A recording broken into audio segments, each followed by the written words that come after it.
Seps, I love you. Salamat, ako'y naririto.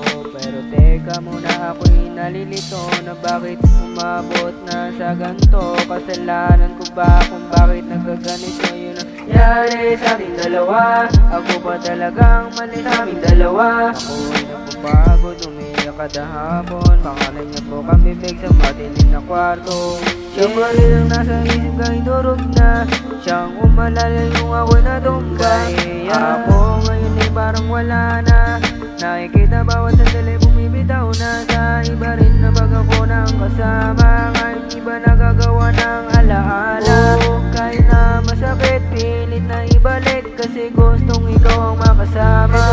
Patunay wala na ako sa parang sa dalawang patunay na hindi natin na ipaglaban. Mapagmamahalan natin dalawa.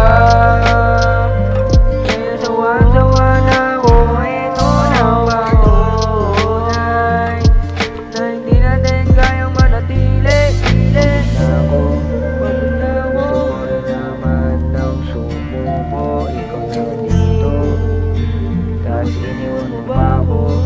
Aking multo. Kaya ito patunay na buhay mo walang kulay.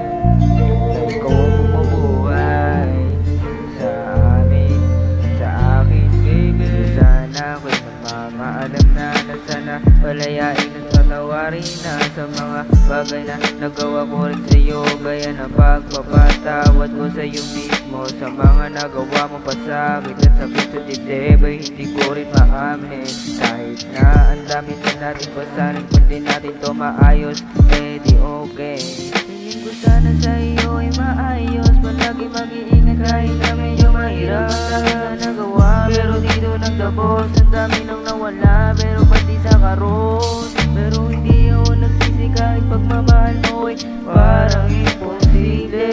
Ako ay natuto kung paano lumagari sa kalsada at sa kwarto. Ikaw yung nagdala.